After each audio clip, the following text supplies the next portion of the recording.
O primeiro dia do ano sempre teve para mim um peso simbólico. Não era apenas uma data no calendário. Era como se o mundo respirasse fundo antes de continuar. Um ponto de reinício, um silêncio entre duas batidas do coração. Naquela manhã, a luz do sol entrava pelas cortinas do meu quarto, com um tom quase dourado, iluminando a mala aberta aos meus pés. Eu dobrava roupas com cuidado, como sempre fiz a vida inteira. Cada dobra era um gesto de controle, uma forma silenciosa de dizer: ainda estou aqui, ainda sei organizar o que importa. Eu estava prestes a viajar para o Chile com meu filho Marcelo e sua esposa Lígia. Uma viagem que, para mim, significava mais do que turismo. Era a promessa de ainda fazer parte da vida dele. Marcelo era tudo o que me restava do meu antigo mundo. Desde que o pai dele morreu, nossa relação se tornou ainda mais forte. Ele era o meu elo com o passado e eu, o último porto seguro dele. Ou ao menos eu acreditava nisso. Agora, com Lígia, as coisas tinham mudado. Mas naquela manhã eu ainda não sabia quanto. O apartamento estava cheio de movimento, o som das malas sendo arrastadas pelo corredor, o barulho de zíperes, de papéis sendo mexidos, de passos apressados. Lígia comandava tudo como uma gerente de aeroporto. Marcelo, confere os casacos térmicos, disse ela da sala, em um tom que não aceitava a resposta. E vê se sua mãe já separou os documentos. Da última vez, quase perdemos o voo. Quase, sempre quase. Sempre alguma coisa que eu supostamente fazia errado. Marcelo apareceu na porta do meu quarto, sorrindo com aquele ar gentil que sempre teve desde criança. Mãe, ela só está nervosa. Você sabe como a Lígia é. Eu sorri. O tipo de sorriso que mulheres da minha idade usam para esconder cansaço. Eu sei, meu filho. Ele me observou dobrar um suéter e colocar dentro da mala. Está animada? Estou, respondi. E era verdade. Sempre quis conhecer o Chile com você. Ele sorriu mais largo. E por um instante, tudo pareceu certo. Até o telefone tocar. Meu celular estava em cima da cômoda. Um número que eu não conhecia apareceu na tela. Normalmente eu deixaria tocar, mas algo naquele momento, um arrepio súbito, me fez atender. Alô? Do outro lado, uma voz feminina, profissional, mas tensa. Senhora Clarice Souza? Sim, sou eu. Houve uma pequena pausa. O tipo de pausa que não existe quando alguém vai dizer algo simples. Aqui é da companhia aérea Andesfly. Estamos revisando os dados da sua viagem de amanhã e precisamos que a senhora compareça pessoalmente ao aeroporto ainda hoje. Hoje? Perguntei, confusa. Mas por quê? Aconteceu algum problema? A mulher respirou fundo. Senhora Clarice, é importante que a senhora venha sozinha. Meu coração deu um pequeno salto. Sozinha? Sim, e por favor, a voz dela baixou.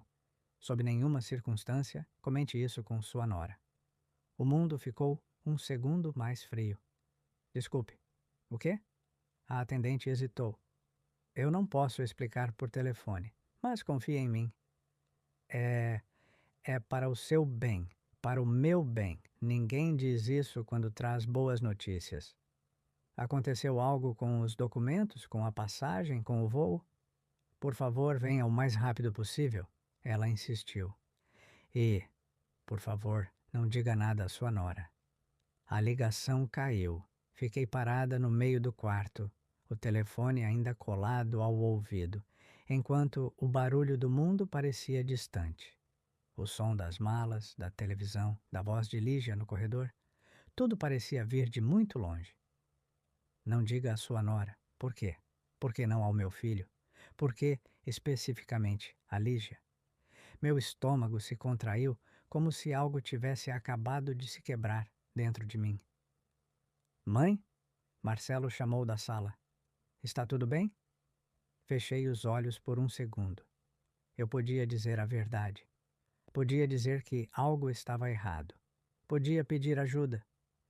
Mas um instinto antigo, aquele que nasce de décadas de sobrevivência, me mandou calar. Está tudo bem, respondi. Só foi uma ligação de propaganda. Lígia apareceu na porta. Quem ligou? O olhar dela era atento demais. Nada importante, respondi, controlando a voz. Ela me observou por um segundo, longo demais. Depois deu de ombros. Vou conferir os passaportes de novo. Essas empresas vivem errando. Ela pegou a minha bolsinha de documentos sem pedir, como se fosse natural, como se fosse direito dela. A frase da atendente ecoou na minha mente como um sussurro de aviso. Não diga à sua nora. O ar parecia mais pesado agora. Algo estava errado. Eu não sabia o quê, mas sabia que aquela ligação não tinha sido um engano. Peguei minha bolsa. Vou ali no mercado comprar umas coisinhas. Falei casualmente. Agora? Lígia perguntou. Sim, volto rápido. Ela fez um pequeno gesto de impaciência. Não demore. Marcelo me deu um beijo no rosto. Qualquer coisa, me liga, tá? Sorri. Sorri. Desci pelo elevador com o coração acelerado. Cada andar parecia mais pesado que o anterior. Quando saí para a rua, o sol ainda estava bonito demais para combinar com o que eu sentia. Pessoas caminhavam com sacolas, crianças brincavam, casais conversavam, o mundo seguia, mas algo dentro de mim estava em alerta. Peguei um táxi direto para o aeroporto. No caminho, minhas mãos tremiam no colo. Eu pensava na voz da atendente, no cuidado, no medo escondido entre as palavras. Venha sozinha. Sob nenhuma circunstância, diga à sua nora. A palavra nora martelava na minha cabeça. Não disseram, não conte a ninguém. Disseram, não conte a ela, como se ela fosse o perigo. Quando o táxi parou em frente ao aeroporto, senti o mesmo tipo de frio que senti anos atrás, no dia em que o médico saiu da sala de cirurgia do meu marido e disse que ele não sobrevivera. Era o frio da verdade antes de ser revelada. Paguei o motorista e entrei. O saguão estava cheio de vozes, malas, anúncios de voos, mas eu me sentia isolada dentro de uma bolha de tensão. Fui até o balcão da Andes Fly. Bom dia, meu nome é Clarice Souza. Recebi uma ligação. A atendente levantou os olhos e, quando me viu, sua expressão mudou. Não para surpresa, para reconhecimento. Por favor, disse ela, me acompanhe. E naquele instante, antes mesmo de saber o que iria descobrir, eu senti. O ano novo tinha acabado de me entregar algo que mudaria tudo. Algo que não se apaga, algo que não se esquece e que jamais seria apenas sobre uma viagem. Quando voltei do aeroporto, naquela manhã, o apartamento parecia exatamente igual e, ao mesmo tempo, completamente diferente. As malas ainda estavam no mesmo lugar, as roupas dobradas, os passaportes sobre a mesa, o cheiro de café que Lígia havia preparado ainda pairava no ar. Marcelo assistia a alguma coisa na televisão, distraído com a mesma calma de sempre. Mas eu não era mais a mesma. Agora, eu carregava dentro de mim uma verdade invisível, ainda sem forma, mas pesada o suficiente para distorcer tudo ao meu redor. Conseguiu o que precisava no mercado? Marcelo perguntou, sem tirar os olhos da tela. Consegui, respondi, e a palavra soou estranha na minha própria boca. Lígia apareceu na porta da cozinha com um pano de prato na mão. Demorou? Disse ela, casualmente. Pensei que tinha se perdido. Era uma frase simples. Mas o tom tinha algo por trás, como uma lâmina coberta por veludo. Tinha fila, respondi. Ela me observou por um segundo longo demais. Desde que entrou na minha vida, Lígia sempre me observou desse jeito. Não como alguém que olha, mas como alguém que mede, que avalia, que calcula. Ela não era agressiva, nunca levantava a voz, nunca fazia escândalo, e talvez fosse por isso que fosse tão perigosa, porque as pessoas mais destrutivas raramente gritam, elas sussurram. Marcelo levantou-se do sofá. Mãe, estava pensando, quando a gente chegar no Chile, podíamos ir naquela vinícola que você comentou uma vez, lembra? A dos Andes. Meu coração apertou. Lembro sim. Acho que você vai gostar. Ele sorriu. Tem vista para as montanhas. Antes que eu pudesse responder, Lígia entrou na conversa. Vamos ver, disse. Temos um roteiro bem apertado. Não dá para ficar mudando planos o tempo todo. Ela não olhou para mim ao dizer isso. Olhou para Marcelo. Era assim que ela fazia. Sempre falava comigo através dele, como se eu fosse uma criança que precisava de mediação. Claro, amor, Marcelo respondeu. A gente vê. A gente vê. Eu conhecia aquela expressão. Significava não. Lígia sentou-se à mesa e começou a reorganizar os documentos. Clarice, você trouxe o seu seguro-viagem? Sim. Deixa eu ver. Ela estendeu a mão sem pedir.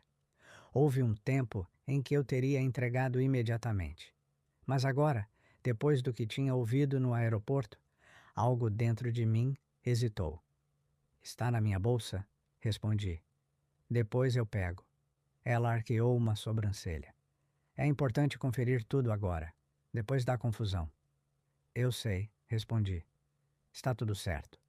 Houve um silêncio pequeno, mas carregado. Marcelo percebeu a tensão. Está tudo bem, gente? Perguntou. Claro. Lígia sorriu rápido demais. Só estou organizando. Ela sempre estava organizando. Organizando malas, organizando horários, organizando decisões, organizando pessoas, inclusive meu filho. Marcelo era gentil demais para perceber o que estava acontecendo ao redor dele. Sempre foi.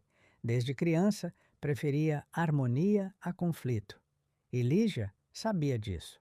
Ela usava isso. Quando se conheceram, eu até pensei que ela fosse boa para ele. Forte, decidida, prática. O tipo de mulher que toma as rédeas.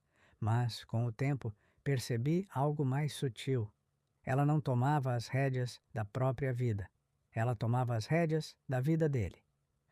Marcelo, ela disse, mexendo nos passaportes.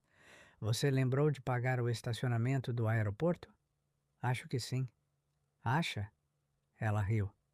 Amor, você nunca lembra dessas coisas. Ainda bem que eu cuido disso. Ela disse, sorrindo. Mas o subtexto era claro. Você não é capaz sem mim. Eu vi Marcelo baixar um pouco os ombros, quase imperceptível. Eu vejo depois, disse. Ela tocou o braço dele. Não precisa. Já resolvi. Ela sempre já tinha resolvido. Quando meu marido morreu, Marcelo ficou perdido por um tempo. Lígia entrou na vida dele como uma âncora, mas aos poucos aquela âncora virou corrente. Ele não decidia mais nada sem perguntar, não escolhia nada sem consultar, não discordava sem pedir desculpas. E eu, como mãe, via isso acontecer lentamente, como ver alguém sendo levado pela correnteza. Mãe, Marcelo se aproximou. Você está quieta. Só estou cansada, respondi. Viagem cansa, Lígia comentou. Especialmente para pessoas mais sensíveis. Sensíveis. Ela escolhia bem as palavras, nunca dizia velhas, nunca dizia fracas. Mas o significado estava ali. Eu sorri. Tenho 68 anos, Lígia. Não sou de vidro. Ela sorriu de volta. Claro que não. Mas temos que ser cuidadosos. Cuidadosos com o quê? Comigo? Ou com o plano dela? Marcelo saiu para buscar água na cozinha. E por um segundo ficamos sozinhas. O silêncio entre nós era denso como uma parede invisível. Você parece diferente, ela disse. Algo aconteceu? Diferente como? Menos submissa. A palavra escapou antes que ela percebesse. Desculpe, corrigiu rápido. Quero dizer, menos tranquila. Eu a encarei. Talvez eu só esteja aprendendo a ouvir meus instintos. Ela sustentou meu olhar por 2 segundos. Depois, desviou. Instintos às vezes enganam, às vezes salvam. Ela não respondeu. Marcelo voltou. Tudo bem? Tudo ótimo, disse Lígia. Estávamos só conversando, como duas inimigas fingindo tomar chá. O resto da tarde passou em uma coreografia estranha. Lígia organizava, Marcelo obedecia, eu observava, e quanto mais eu observava, mais enxergava. Ela corrigia a forma como eu falava, a forma como eu andava, a forma como eu dobrava roupas. Assim ocupa menos espaço, dizia. Menos espaço. Era isso que ela queria de mim, que eu ocupasse cada vez menos espaço na vida do meu próprio filho. À noite, enquanto arrumávamos as malas, ouvi algo que fez meu estômago se contrair. Eu estava no corredor quando ouvi a voz de Lígia no quarto. Marcelo, você não entende. Ela sempre se mete, sempre. Isso vai acabar mal. Ela é minha mãe, ele respondeu. E eu sou sua esposa, ela rebateu. Você precisa escolher. Escolher, como se amor fosse uma fila de aeroporto. Fiquei imóvel, sentindo o peso daquelas palavras. Ela não vai ficar com a gente para sempre, continuou Lígia. Você sabe disso. Do que você está falando? Do futuro, do nosso futuro. Houve um silêncio. Confia em mim, ela disse. Eu sei o que é melhor para você. Meu coração bateu mais forte. Eu entendi ali que aquilo não era apenas uma questão de viagem. Era uma disputa. E eu era o obstáculo. Quando voltei para a sala, Lígia estava sentada como se nada tivesse acontecido. Tudo certo? Perguntou. Sim, respondi. Mas agora eu sabia. Aquela família não era mais um triângulo. Era um campo minado. E eu estava bem no centro. A mulher do balcão caminhava à minha frente sem dizer uma palavra. Seus passos eram rápidos demais para alguém que trabalhava todos os dias naquele lugar. Ela parecia nervosa. Eu a seguia pelos corredores do aeroporto como se estivesse entrando em uma parte secreta da realidade. O som das pessoas, das malas, dos anúncios, tudo foi ficando para trás à medida que atravessávamos portas que normalmente passageiros não cruzam. Por aqui, ela disse, abrindo uma porta de vidro fosco. Entramos numa sala pequena, com uma mesa, 2 cadeiras e um computador. Nada ali parecia ameaçador, mas a tensão era tão espessa que dava para senti-la no ar. Por favor, sente-se, ela disse. Sentei. Meu nome é Helena. Eu que liguei para a senhora. O que está acontecendo? Perguntei. Ela respirou fundo antes de responder. Senhora Clarice, existe uma irregularidade grave na sua reserva. Que tipo de irregularidade? Ela virou o monitor em minha direção. Na tela aparecia o nome do voo, o número da reserva e 2 passageiros, Marcelo Souza e Lígia Souza. O meu nome não estava lá. Mas eu comprei 3 passagens, falei, sentindo o chão se afastar um pouco dos meus pés. Eu vi a confirmação. Estava tudo certo. Estava, Helena respondeu. Até ontem à noite. O que aconteceu ontem à noite? Ela hesitou. Uma solicitação foi feita no sistema. Por quem? Pela pessoa listada como contato principal da reserva. Meu coração gelou. Lígia. Helena assentiu. Ela solicitou a exclusão do seu bilhete, alegando incapacidade da senhora para viajar. A palavra caiu sobre mim como um tapa. Incapacidade? Helena clicou em outra tela. Foram anexados documentos. Ela girou o monitor de novo. O que vi me tirou o ar.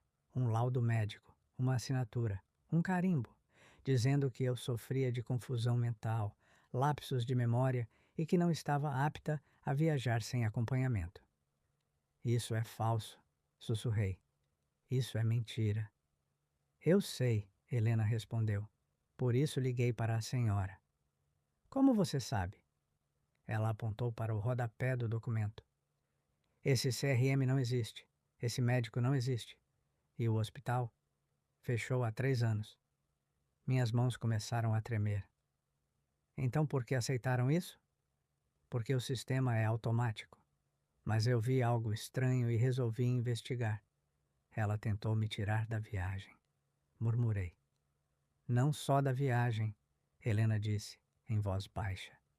Esse tipo de documento serve para muito mais do que cancelar uma passagem. Como assim? Serve para justificar tutelas, bloqueios de conta, decisões legais. O mundo girou. Ela tentou me declarar incapaz? Helena assentiu. Sim. Eu me levantei da cadeira, sentindo um nó no peito. Por quê? Helena me encarou. Senhora Clarice, quem mais teria acesso aos seus documentos? E eu entendi. Passaporte. RG, cartão do plano de saúde. Tudo estava na casa de Lígia. Tudo ao alcance dela. Marcelo não sabe disso, murmurei.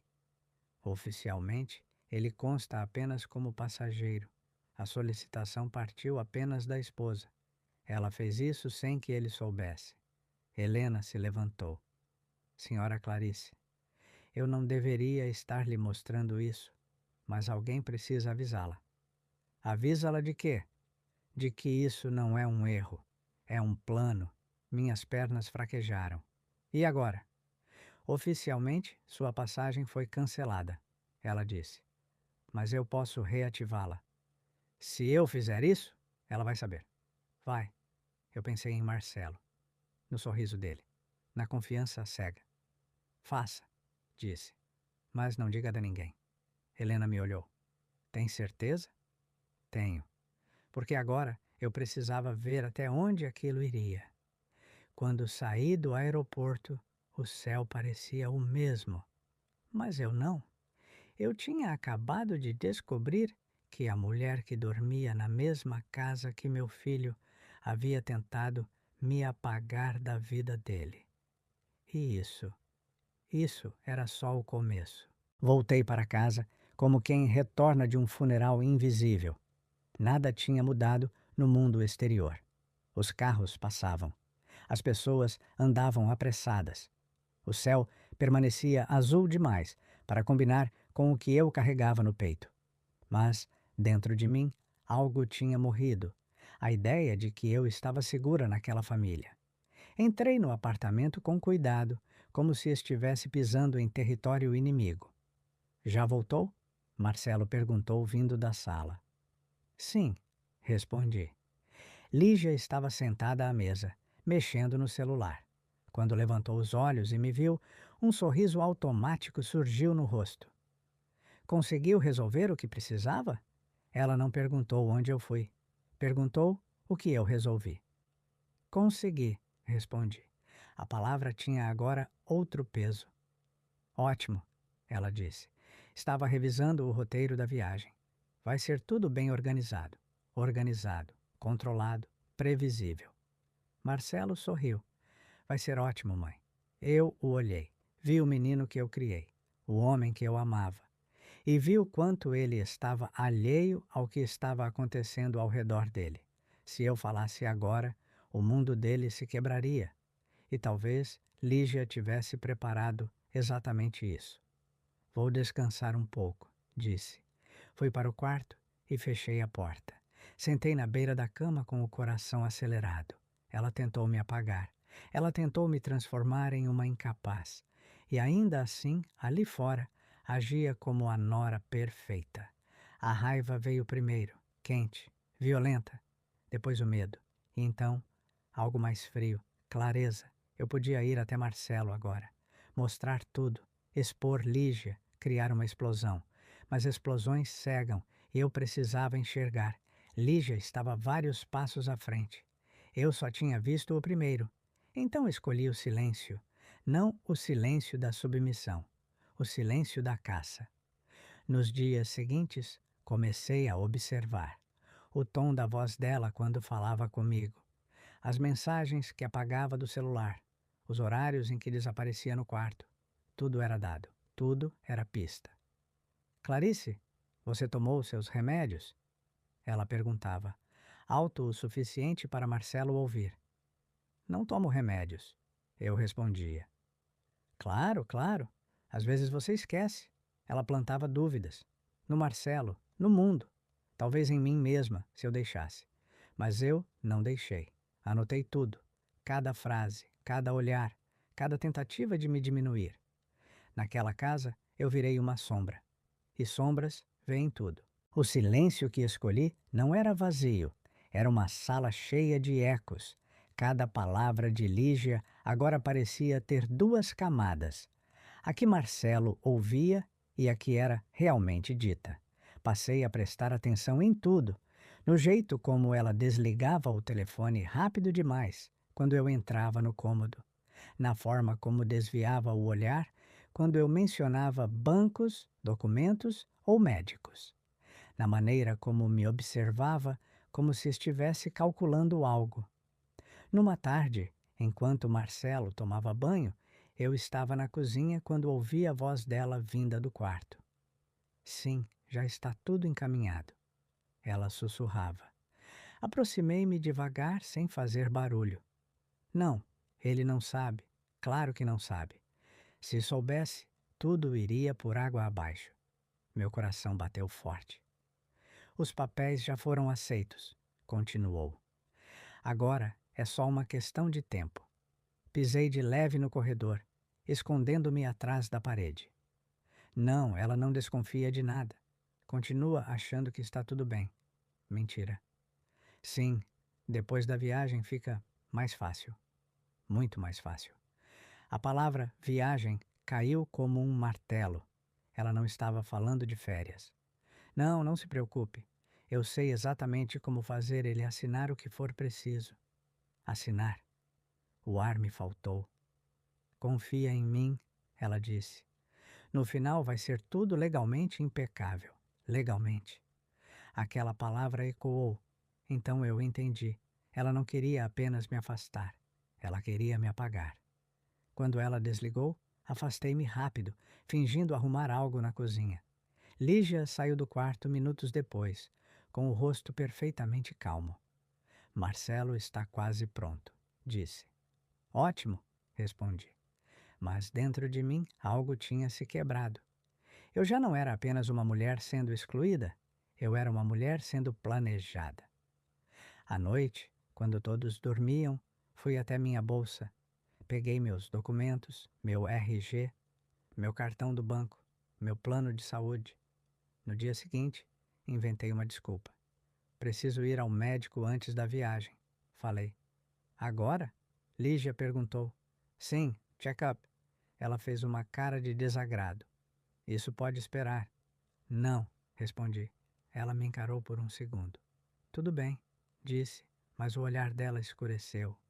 No consultório, pedi cópia de tudo: meu histórico, meus laudos, minha capacidade legal. Eu estava perfeitamente sã. Depois fui ao banco, pedi extratos, bloqueei autorizações, troquei senhas. Cada passo era uma faca cortando os fios que Lígia estava tentando usar para me amarrar. Ela não sabia. Ainda. À noite, Marcelo comentou. Lígia disse que você está meio confusa com essa viagem. Eu? É. Ela ficou preocupada. Sorri. Estou perfeitamente lúcida. Ele riu. Eu sei, mas a semente da dúvida já estava ali. E eu sabia quem tinha plantado. Eu não era mais a senhora idosa que ela pensava controlar. Eu era um arquivo aberto e estava reunindo provas. O medo é um animal curioso. Quando ele chega, ou te paralisa, ou te acorda. No meu caso, me despertou. A partir do momento em que ouvi aquela ligação escondida de Lígia, algo dentro de mim mudou de forma. Eu deixei de ser uma mulher tentando sobreviver a uma situação confusa. Passei a ser uma mulher em guerra. Uma guerra silenciosa, invisível, travada nos detalhes. E guerras de verdade não se vencem gritando. Se vencem com informação. Comecei pela coisa mais simples. Meus documentos. Passei a carregá-los comigo o tempo todo. Meu RG, meu passaporte, meus cartões. Nunca mais deixei nada solto pela casa. Se eu dormia, eles dormiam comigo, dentro da bolsa. Lígia percebeu. Você anda muito apegada a essa bolsa, comentou um dia. A gente aprende a ser cuidadosa com a idade, respondi. Ela sorriu, mas não era um sorriso tranquilo.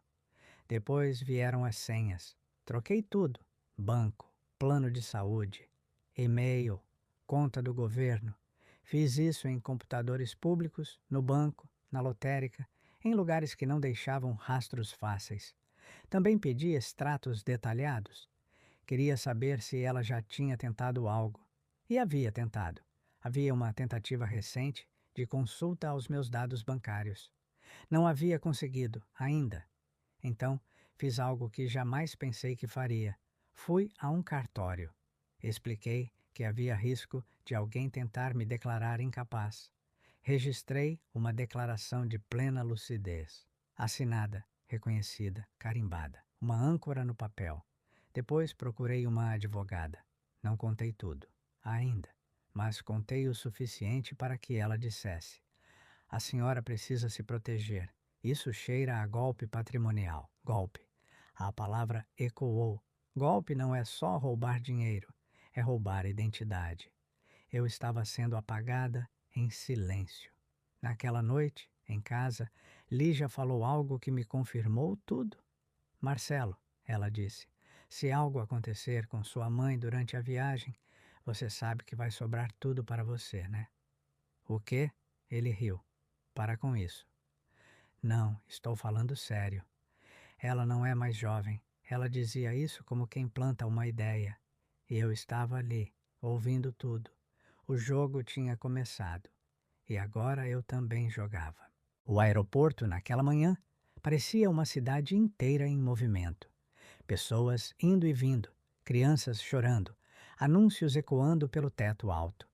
Mas, para mim, tudo soava distante, como se eu estivesse caminhando dentro de um aquário. Lígia estava diferente. Calma demais, gentil demais. Esse tipo de calma só aparece quando alguém acredita que já venceu. Documentos, ela disse, estendendo a mão assim que chegamos ao balcão de check-in. Eu mesma entrego, respondi. Ela congelou por meio segundo, um microgesto, pequeno demais para Marcelo perceber. Claro, disse ela, como quiser. A atendente digitou no computador. Senhor Marcelo Souza. Senhora Lígia Souza. Senhora Clarice Souza. O nome estava lá. Lígia não piscou, mas sua mandíbula se contraiu. Seus assentos, disse a atendente, estão em fileiras diferentes. Como assim? Marcelo perguntou. A senhora Clarice foi realocada. Por quê? Perguntei. Pedido feito ontem à noite, respondeu a atendente. Lígia se apressou. Deve ter sido o sistema. Essas coisas acontecem. Mas eu sabia. Ela tentou me separar. Não fisicamente, socialmente. O voo não é só um avião, é um território. E ela queria me isolar dentro dele. Marcelo insistiu. Não, a gente quer sentar junto. A atendente digitou mais. Posso mudar, mas apenas se alguém aceitar trocar. Lígia suspirou. Amor, não precisa. É só um voo. Não, ele disse. Minha mãe vai sentar conosco. Ela forçou um sorriso. Mas eu vi a derrota. Pequena, temporária. A guerra continuava. No avião, Lígia tentou de novo. Marcelo, você quer a janela? Disse, já ocupando o lugar ao lado dele. Não, deixa minha mãe sentar aqui. Ela me lançou um olhar frio, mas cedeu. O avião decolou. E com ele, a ilusão de que aquilo era só uma viagem. Quando aterrissamos no Chile, senti algo estranho no ar. Não era o clima, era a sensação de que estávamos entrando no palco de algo maior. E eu sabia. Lígia não tinha desistido. Ela só estava esperando o momento certo. O Chile nos recebeu com um céu limpo demais. A Cordilheira dos Andes se erguia ao fundo como um muro antigo, sólido, indiferente à pequena guerra que estava prestes a acontecer aos seus pés. As montanhas eram belas, mas havia nelas algo opressor, como se nos observassem. No saguão do aeroporto, Lígia já parecia em casa. "Sigam-me", disse, puxando Marcelo pela manga. "Já organizei o transfer." "Você nem fala espanhol." Ele brincou. "Não preciso", ela respondeu. As pessoas entendem quem sabe o que quer. Eu observava. Ela falava com os motoristas com uma naturalidade estranha, não como turista, como alguém que já tinha estado ali. O hotel ficava em uma área antiga de Santiago, um prédio de fachada elegante, mas com corredores longos demais e iluminação fraca demais. Tudo parecia um pouco fora do lugar. "Que charme", Marcelo comentou. "Charme ou labirinto?" murmurei. Lígia não respondeu. Nos deram quartos em andares diferentes. "Não foi o que pedimos", Marcelo disse. "O hotel está cheio", o recepcionista explicou. Lígia assentiu rápido demais. "Não tem problema, mas eu vi. Ela tinha pedido assim." Meu quarto ficava no final de um corredor silencioso, longo, sem câmeras visíveis. Naquela noite, ouvi passos, parando na minha porta, e depois indo embora. Ela estava testando o terreno. No dia seguinte, vi Lígia falando com um homem no saguão. Eles se abraçaram como velhos conhecidos. "Quem é ele?" perguntei a Marcelo. "Não sei." Mas ela sabia. E eu sabia que aquilo não era coincidência. O palco estava montado, e eu era a peça que ela queria tirar do tabuleiro. A verdade raramente aparece de uma vez. Ela vaza, como água por rachaduras. Na terceira noite no Chile, acordei com vozes no corredor. Abri a porta devagar. Era Lígia. E o homem do saguão. "Está tudo pronto", ele dizia em espanhol. "O juiz vai aceitar os documentos." "Ele precisa aceitar", Lígia respondeu. "O dinheiro está garantido." Meu sangue gelou. "E o filho?" perguntou o homem. "O filho assina", ela respondeu. "Ele sempre assina." Silêncio. "E a mãe?" Lígia riu. "Oficialmente? Incapaz. Internada, fora do caminho." Eu senti o mundo girar. Ela não queria só meus bens. Ela queria meu desaparecimento. Marcelo herdaria tudo. E ela herdaria Marcelo. Eu me afastei antes que me vissem. Meu coração batia como um tambor de guerra. Naquela noite, fui até o quarto de Marcelo. "Filho, se eu te pedisse para confiar em mim acima de tudo, você confiaria?" Ele me olhou, confuso. "Claro." "Mesmo que isso significasse duvidar da sua esposa?" Ele hesitou, mas assentiu. "Sim." Então eu soube. Era a hora. Na manhã seguinte, o hotel estava silencioso demais. Aquele tipo de silêncio que só existe antes de algo se romper. Marcelo ainda dormia quando eu bati a porta do quarto dele. Ele abriu os olhos, confuso. "Mãe?" "Levanta", eu disse, firme. "Agora." Ele sentiu o tom da minha voz. Vestiu-se sem fazer perguntas. Descemos até o saguão. Lígia estava lá, bonita, arrumada, impecável, como sempre. "Que surpresa", disse ela. "Não sabia que tinham acordado tão cedo." "Precisamos conversar", eu disse. Ela me olhou como se eu fosse um incômodo. "Depois, Clarice. Temos compromissos." "Não", eu disse. "Agora." Marcelo percebeu. "O que está acontecendo?" Eu respirei fundo. "Sua esposa tentou me declarar incapaz. Falsificou documentos. Tentou me tirar da sua vida." Lígia riu. "Isso é ridículo." "Não é", eu disse, entregando os papéis. "Aqui estão os laudos falsos. Aqui estão os registros do banco. Aqui está a declaração do cartório." Marcelo olhava de um papel para outro. "Lígia?" Ela ficou pálida. "Amor, isso é tudo um mal-entendido." "Não", ele disse. "Isso é um crime." As pessoas começaram a olhar. O homem do saguão apareceu. Lígia deu um passo para trás. Marcelo, escuta. Eu fiz isso por nós. Por você, ele corrigiu. Eu queria proteger nosso futuro. Tentando destruir minha mãe? Ela não respondeu. Você mentiu para mim, ele disse. Usou meu nome. Ela começou a chorar. Mas agora eu sabia. Era teatro. A polícia foi chamada. O homem foi levado. Lígia também. Marcelo ficou parado, como alguém que acorda de um sonho ruim. Desculpa, ele disse. Eu não vi. Eu segurei o rosto dele. Agora você vê, e isso basta. Naquela noite, olhei pela janela do hotel. As luzes de Santiago brilhavam. Eu ainda estava aqui, inteira, não apagada, não incapaz. E pela primeira vez, em muito tempo, eu senti algo que pensei ter perdido: paz e força.